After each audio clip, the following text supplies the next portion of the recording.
Bismillahirrahmanirrahim. Assalamualaikum warahmatullahi wabarakatuh. Alhamdulillahirabbil alamin. Wa bihi nasta'inu ala umurid dunya waddin. Asyhadu an la ilaha illallah wahdahu la syarikalah wa asyhadu anna Muhammadan abduhu wa rasuluh. Allahumma shalli ala Muhammad wa ala alihi wa sahabatihi wa man ittaba'ahum bi ihsanin ila yaumiddin. Amma ba'd. Ananda santri MBS yang sedang belajar akidah di rumah, kita senantiasa bersyukur kepada Allah Subhanahu wa taala. Karena kita yakin dengan bersyukur kepada Allah, maka Allah pun akan menambahkan nikmatnya kepada kita semua. Seraya berdoa kepada Allah Subhanahu wa taala, mudah-mudahan Allah senantiasa melindungi kita dari perkara-perkara dunia, terlebih perkara-perkara akhirat. Ananda sekalian, dimanapun kalian berada, pada hari ini kita melanjutkan kembali pembahasan tentang masalah akidah. Pembahasan mengenai masalah akidah supaya kita lebih mengenal, lebih mengetahui bagaimana konsep akidah yang sebenarnya di dalam agama yang kita anut ini, yaitu agama Islam. Para santri sekalian, pada pertemuan kali ini kita akan membahas tema tentang mengenal Nabi Muhammad sallallahu alaihi wasallam. Saya yakin bahwa kita semua sudah berikrar bahwa Nabi Muhammad adalah nabi kita. Nabi Muhammad adalah utusan Allah Subhanahu wa taala. Nabi Muhammad adalah seorang rasul yang diutus oleh Allah Subhanahu wa taala basyiran wa nadhiran, sebagai pembawa kabar gembira buat kita semua, sekaligus juga memberikan peringatan kepada kita semua. Nah, di dalam Al-Qur'an Allah Subhanahu wa taala menyebutkan tentang Rasulullah sallallahu alaihi wasallam. Kata Allah, Rasulan yatslu alaikum ayatillah mubayyinat. Dialah seorang rasul yang diutus oleh Allah Subhanahu wa taala. Yatslu alaikum ayatillah, yang membacakan ayat-ayat Allah Subhanahu wa taala. Mubayyinat, yang di dalamnya penuh dengan penjelasan, memberikan penjelasan kepada kita semua. Untuk apa Anda sekalian?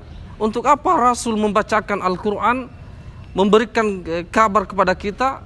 Kata Allah Subhanahu wa taala, liyukhrijal ladzina amanu wa amilus solihat minadz zulumati ilan nur, agar orang-orang yang senantiasa beriman kepada Allah Subhanahu wa taala, orang-orang yang mentauhidkan Allah Subhanahu wa taala, tidak menyembah selain Allah Subhanahu wa taala, dan orang-orang yang senantiasa melakukan amal soleh, mereka dikeluarkan dari kegelapan-kegelapan dunia, dari zulumatud dunia, menuju cahaya Allah Subhanahu wa taala, menuju cahaya Allah Subhanahu wa taala, mendapatkan petunjuk dari Allah Subhanahu wa taala. Dialah seorang rasul yang dilahirkan dalam keadaan yatim, kemudian di umurnya yang masih kecil sudah yatim piatu. Dialah Muhammad sallallahu alaihi wasallam bin Abdullah bin Abdul Muttalib bin Hashim. Dia anaknya Abdullah, kemudian cucu dari cucu dari Abdul Muttalib bin Hashim, yang berdakwah selama di Mekah 13 tahun, kemudian hijrah ke Madinah, berdakwah di Madinah selama 10 tahun. Ananda sekalian, seorang rasul yang di masa kecilnya penuh dengan kesulitan, penuh dengan perjuangan, tetapi dia dipilih oleh Allah Subhanahu wa taala sebagai rasul yang terakhir. Rasul yang terakhir. Nah, di antara ayat yang menjadikan Nabi Muhammad sallallahu alaihi wasallam sebagai rasul Allah Subhanahu wa taala adalah surah Al-Mudaththir. Surah Al-Mudaththir ayat 1 sampai 7. Tepatnya di halaman yang ke-20 Ananda sekalian. Kalau Ananda mau melihatnya, terdapat dalam buku akidah kalian di halaman yang ke-20. Allah Subhanahu wa taala berfirman, "Ya ayyuhal muddaththir." Wahai orang yang berselimut, yaitu Nabi Muhammad, kum fa'anzir. Berdirilah kamu, berikanlah peringatan. Berikanlah peringatan. Warabbaka fakabbir. Dan Tuhanmu agungkanlah. Rabbmu agungkanlah dengan senantiasa mentauhidkannya. Wasiyabaka fatahhir. Pakaianmu bersihkanlah. Apa maksudnya Ananda sekalian? Pakaianmu bersihkanlah. Bersihkanlah amalanmu dari segala bentuk kesyirikan. Segala amalan-amalan kita harus bersihkan dari yang namanya kesyirikan kepada Allah Subhanahu wa taala. Warrujza fahjur.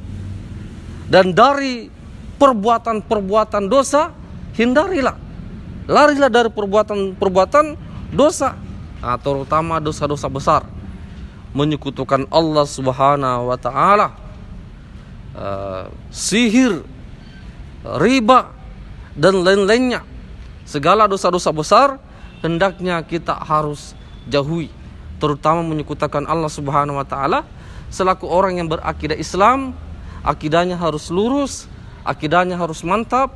Cuma Allah yang disembah, cuma Allah tempat memohon pertolongan dan memohon perlindungan.